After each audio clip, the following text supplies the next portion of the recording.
Antes de analizar en detalle a los contendientes y sus estrategias militares, conviene retroceder un momento para observar el panorama general que se abre con la invasión de Linh Feng. Este acontecimiento no solo afectará a los enfrentamientos directos, sino que tendrá repercusiones más amplias en la vida cotidiana de la región. En particular, cabe destacar el impacto sobre los nativos filipinos y sobre la comunidad china ya asentada, tanto en la ciudad de Manila como en los pueblos y aldeas de Luzón. La interacción entre estos grupos y la llegada de nuevas fuerzas marcará un cambio significativo en el equilibrio de poder del archipiélago.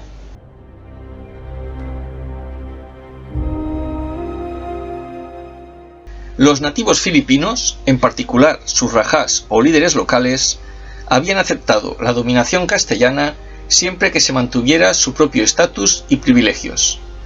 Estos dirigentes continuaban ejerciendo control sobre la población, incluyendo prácticas de esclavitud, mientras que, a cambio de tributos o pagos, obtenían la protección de los castellanos frente a los ataques de piratas. Sin embargo, la presencia española era percibida como algo transitorio. Se asumía que el rey de Borneo no permitiría su consolidación y que, tarde o temprano, los castellanos serían expulsados, restaurándose así el orden previo. En este contexto, la irrupción de un nuevo actor, los piratas Waco, generó un clima de tensión adicional. Tan rechazados como los castellanos, los Waco despertaron recelos entre los nativos, que comenzaron a mostrarse más vigilantes ante la posibilidad de un cambio en el equilibrio regional. Los sangleyes, es decir, los comerciantes chinos establecidos en Filipinas, constituían un grupo con características propias. Para ellos, la presencia española en Manila resultaba especialmente ventajosa, ya que la ciudad se convirtió en un punto clave para abastecer al imperio chino de la plata que tanto demandaba. Esta situación les permitía obtener beneficios tanto a través del comercio legal como mediante el contrabando.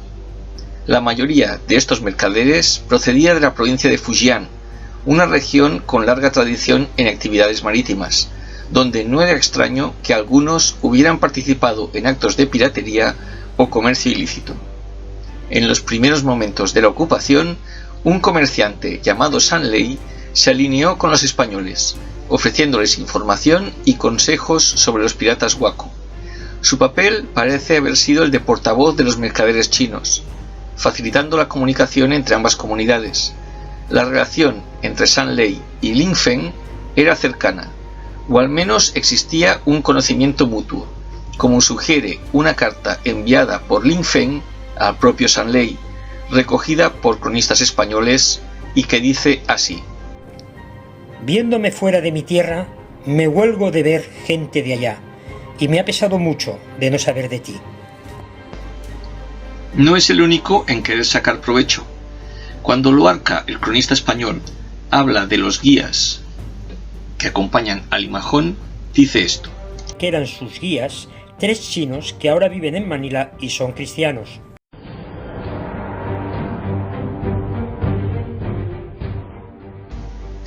En el campamento Waco, Sioco exige atacar de inmediato con todas las fuerzas, convencido de que la sorpresa es la clave.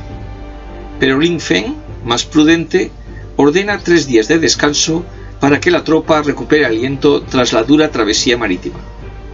Sioco aprovecha ese tiempo para reorganizar a sus hombres.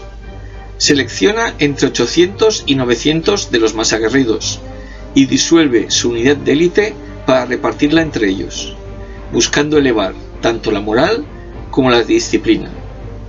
Con unos 1.200 soldados en total, los divide en 3 columnas, de igual tamaño, aunque no de idéntica calidad. El plan es audaz. La primera columna penetrará por el centro de Manila, lanzando bombas incendiarias, sembrando fuego y caos en la ciudad. La segunda, bajo su mando directo, avanzará por la playa, lista para golpear el flanco enemigo. La tercera dará un amplio rodeo por el norte y permanecerá oculta en los arenales pantanosos, aguardando el momento decisivo. Cuando los españoles salgan a defender la ciudad y se enfrenten a la primera columna, la segunda los atacará por el costado, envolviéndolos. Una vez debilitados, la tercera irrumpirá desde el otro flanco para capturar el fortín de Santiago y cerrar la trampa. El objetivo final es claro: aniquilar a los castellanos y borrar su presencia de Manila.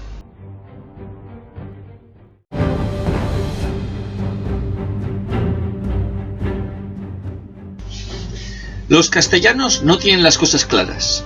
Pese a los informes de Sinsay, aún sospechan que detrás del ataque pueda estar el rey de Borneo, quizá con la ayuda de los naturales filipinos. En medio de esa incertidumbre, Guido de la Bezaris ordena la detención de dos rajás considerados problemáticos, Numanatai y Raxavago. Ambos son encarcelados. La decisión, sin embargo, divide a los españoles. Para algunos, con Sancho Ortiz a la cabeza, aquello es un signo de debilidad. Reclaman mano dura. Ortiz actúa por su cuenta y organiza el asesinato de los dos rajás en prisión. El golpe es un error fatal. Cuando la noticia se extiende, el levantamiento de los nativos se vuelve general, con el rajá Lacandola al mando. En el plano militar, la Bezares intenta recomponer la situación. Reúne a unos 150 hombres entre soldados, marineros y vecinos válidos, y aprovecha el tiempo concedido por la pausa del corsario para levantar una defensa improvisada, una talanquera hecha de cajas, tablas y barriles, sobre la que monta de forma regular las piezas de artillería disponibles. El 30 de noviembre llega Juan de Salcedo con 50 soldados más. La moral se dispara por la presencia del joven conquistador. La Bezares, hábil político, no duda en aprovecharlo. Lo nombra de inmediato maestre de campo en sustitución del fallecido Martín de Goiti. Aún así, la desconfianza persiste. Le entrega el mando militar, pero con la condición de que toda orden sea validada por el gobernador. Así, 200 hombres forman tras la talanquera, con una pequeña reserva bajo el mando directo de Salcedo. Desde el fortín, la Bezares dirige la artillería restante, decidido a impedir cualquier desembarco de la flota corsaria.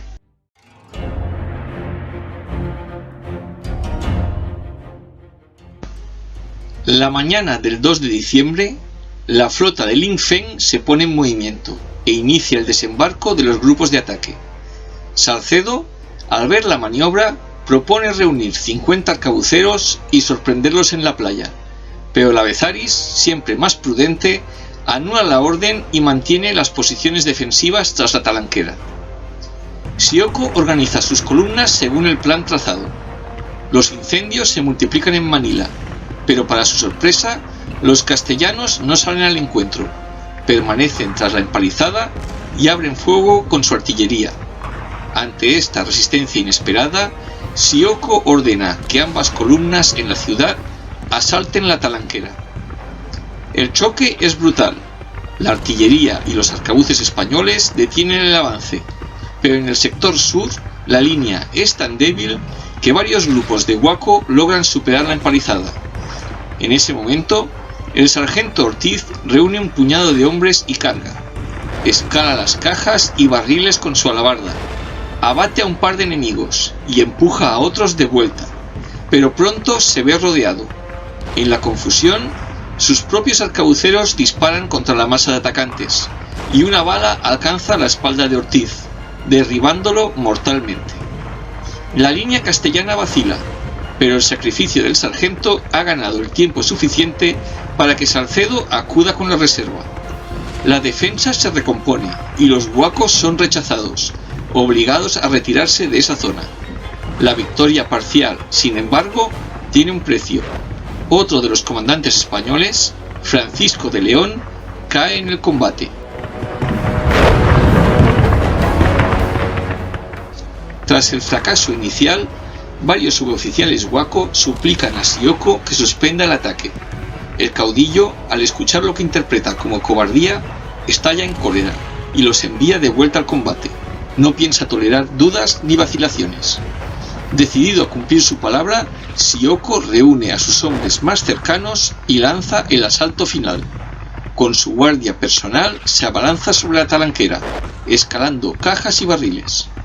En lo alto de la empalizada, Sioko es recibido por una descarga cerrada de los arcabuceros castellanos. Una bala le atraviesa el pecho. El caudillo se desploma, cumpliendo así la promesa hecha a Lin Feng: tomar Manila o morir en el intento. Ahora es la línea Huaco la que vacila. Salcedo, atento a la situación, reúne su reserva y aparta con rapidez las cajas y barriles previamente dispuestos, abriendo una brecha en la talanquera. Por ella se lanza al ataque, irrumpiendo en la formación enemiga. La sorpresa es total. El pánico se extiende entre los japoneses, que se desbandan pese a los gritos y los golpes de sus suboficiales. Salcedo, impetuoso, inicia la persecución, decidido a aprovechar la ventaja y aniquilar al enemigo, en fuga. Pero una vez más, la voz del Abezaris se impone. El gobernador, fiel a su prudencia, ordena detener el avance y mantener las posiciones defensivas. Lin Feng acerca su buque insignia a la costa, decidido a forzar un último asalto. Desde la cubierta promete enviar a su propia guardia personal para apoyar la intentona, pero sus hombres, exhaustos y desmoralizados, se niegan. Sin otra opción, Lin Feng debe reembarcar. La flota se retira lentamente, dejando tras de sí el humo de los incendios y el eco de la batalla. Manila ha resistido, la lucha por la ciudad ha terminado, pero la guerra por las Filipinas apenas comienza.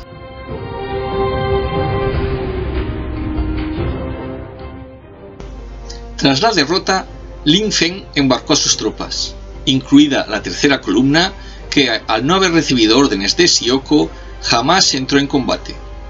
La flota puso rumbo al norte y desembarcó en Pangasinan, donde el corsario comenzó a edificar un poblado fortificado, como veremos más adelante. Mientras tanto, en Luzón, la rebelión nativa ardía con fuerza. El Lacan Bunao Dula, conocido por los españoles como Lacandola, encabezaba a unos 2.500 hombres y se erigía como el principal caudillo de la insurrección. Para los castellanos era vital apartar a Lacandola de cualquier alianza con Lin Feng. Con la mediación de los misioneros, Juan de Salcedo emprendió el camino para entrevistarse con él, un encuentro que prometía ser decisivo.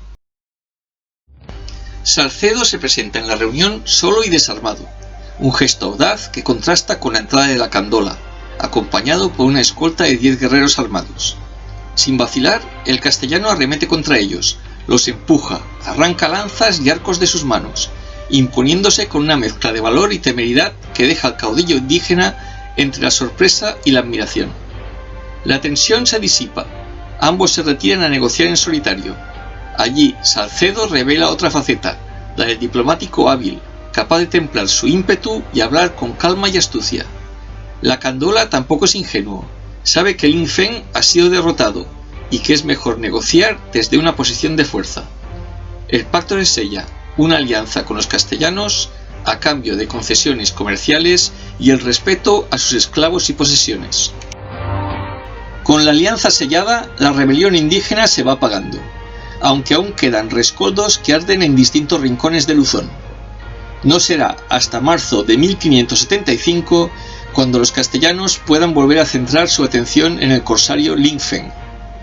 Se reúnen entonces 250 soldados españoles, a los que se suman los 2.500 hombres de Lacandola. Todo el contingente queda bajo el mando de Juan de Salcedo. Sin embargo, la decisión encierra un matiz político más que militar. La presencia de los guerreros de Lacandola sirve sobre todo para garantizar su lealtad y evitar un cambio de bando inesperado, más que por el verdadero valor de combate que puedan aportar. Mientras tanto, Lin Feng difunde el rumor de que ha vencido a los castellanos. La noticia, exagerada y manipulada, se extiende por la región y le permite consolidar su dominio alrededor de Pangasinan, donde comienza a cobrar tributos a pueblos y granjas sometidas. Aprovechando una antigua edificación situada en la confluencia de dos ramales del río, el corsario levanta un palacio rodeado por una sólida empalizada, reforzada con piezas de artillería. En torno a esta fortaleza se agrupa un poblado que acoge a sus soldados, artesanos, familiares y esclavos, también protegido por una segunda empalizada. Así, Lin Feng convierte Pangasinan en el corazón de su poder. La primera exploración española confirma a Salcedo la solidez de la posición de Linfen. El terreno, abrupto y malsano, parece impedir cualquier asedio formal, pero lo que a primera vista es un obstáculo, el comandante castellano lo convierte en ventaja. Los ingenieros españoles trabajan con paciencia y ciegan los ríos colocando barcazas cargadas de piedras y encadenadas unas con otras, hasta volverlos innavegables. Las aguas que antes eran la vía de escape y abastecimiento se transforman en una muralla. Ahora es Linfen quien queda encerrado en su propio castillo, aislado en la fortaleza que había levantado con tanto orgullo. El siguiente golpe de Salcedo apunta directamente a los suministros de los piratas. Aunque la mayor parte de los bastimentos se hallan en el poblado y la fortaleza, un número considerable permanece aún en la flota de Linfen, varada en el río junto a la posición corsaria. Para asistir al golpe, los capitanes Lorenzo Chacón y Pedro de Chaves, regresado ya de Camarines, se preparan para atacar la flota enemiga. Pero antes, el capitán Gabriel de Rivera ejecutará un ataque de diversión contra la fortaleza de los Guaco, destinado a distraer y confundir a los defensores. El plan está trazado con precisión, y el 30 de marzo todo está listo para el golpe de mano. La coordinación resulta difícil, más aún en el siglo XVI. Chacón y Chaves alcanzan su punto de ataque, pero los minutos pasan sin noticias de Rivera. El nerviosismo crece, la incertidumbre se convierte en presión. Finalmente, al interpretar que las naves corsarias intentan zarpar, los dos capitanes se lanzan al asalto. La resistencia de las tripulaciones chinas apenas merece ese nombre, ni siquiera es simbólica. Los hombres emprenden la huida y los castellanos se apoderan de la flota. Una marabunta humana corre hacia el fuerte, justo en el instante en que Rivera llega y desencadena su ataque de finta. El pánico se extiende desde los marineros hasta el interior de la fortaleza, donde reina el desconcierto. Rivera aprovecha la confusión, se acerca a la empalizada y comienza a hostigarla. Algunos de sus hombres logran abrir las junturas de los troncos e, introduciendo sus arcabuces, disparan al interior. El caos se multiplica y la defensa corsaria empieza a resquebrajarse. La confusión también alcanza a Chacón y Chaves, dueños ya de las naves, que escuchan el tiroteo que resuena desde la fortaleza y temen que Rivera esté en apuros. La incertidumbre se convierte en urgencia. Deciden prender fuego a las embarcaciones menos valiosas mientras dejan un pequeño retén para custodiar las más preciadas. Sin perder tiempo, avanzan hacia la fortaleza. Su objetivo es claro: proteger a Rivera y sostener el ataque en el momento crítico.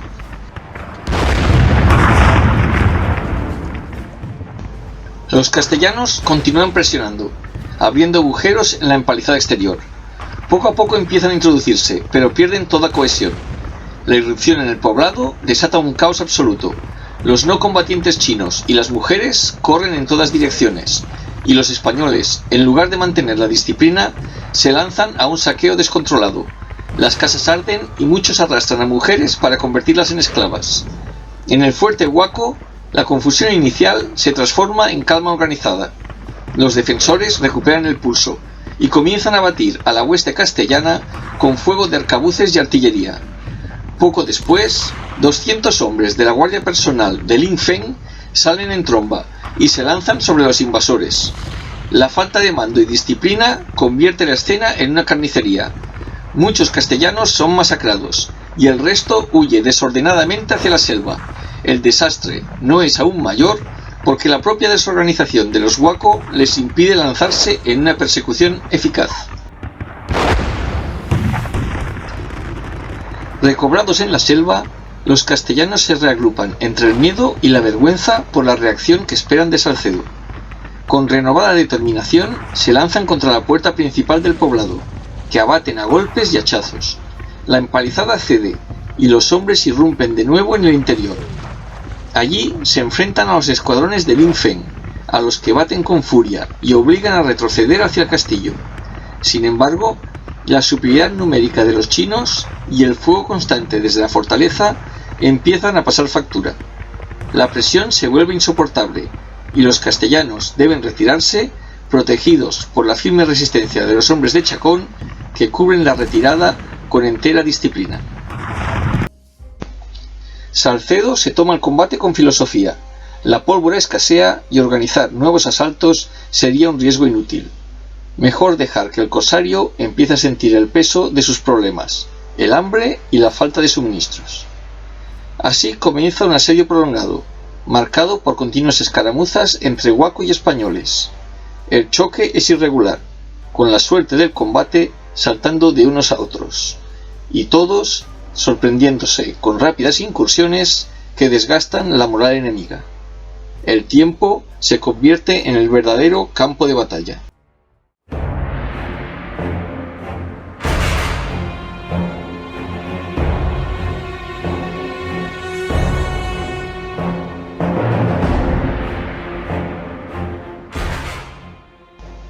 Afortunadamente, la flota que apareció ante la costa filipina era la del almirante Wang Wanggao, enviado por el virrey de Fujian y que buscaba activamente a Lin Feng para capturarlo. Tras entrevistarse con Salcedo, los diplomáticos chinos se dirigieron a Manila, donde fueron recibidos con honores por Guido de la Bezaris, que vio en ellos una oportunidad para abrir grandes lazos comerciales. Los enviados chinos ofrecieron colaborar en la captura del corsario, entregando incluso un buque cargado de pólvora, recurso muy necesitado por los españoles. Sin embargo, la satisfacción inicial pronto se transformó en decepción. Los chinos no realizaron ningún movimiento contra Lin Feng, mientras la delegación diplomática permanecía en Manila a pensión completa, costeada por los castellanos. Finalmente, en julio, los enviados regresaron a Fujian, acompañados de una delegación española. El viaje no produjo avances concretos, y la situación frente a Lin Feng permaneció sin cambios. Mientras todo esto ocurría, el corsario no permanecía inactivo. Con diligencia y sigilo, sus artesanos trabajaban en la reconstrucción de los barcos perdidos, empleando formas ingeniosas, mientras sus zapadores abrían una nueva zanja para alcanzar el mar y evitar el cerco español. En agosto, los castellanos descubrieron el campamento vacío, con apenas unos rezagados abandonados por su jefe. Entre muertos y desertores, la banda de Lin Feng había quedado reducida a poco más de 1000 hombres. Sin embargo, aquello no significó su fin. Para 1576 ya había logrado reconstruir su flota, aunque nuevamente fue destruida por la armada Ming. Ese mismo año parece dirigirse a Siam con la intención de emplearse como corsario, pero el temor a enemistarse con China llevó a las autoridades locales a negarle asilo.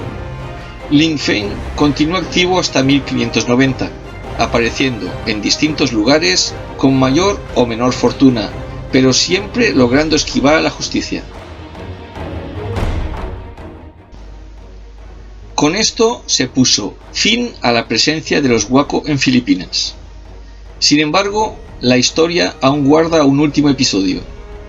En él, las andanzas de dos pícaros, un portugués y un español, se entrelazan con la acción de soldados castellanos y japoneses, que, luchando codo con codo, lograrán poner de rodillas a un reino. Ese será el capítulo que nos aguarda a continuación.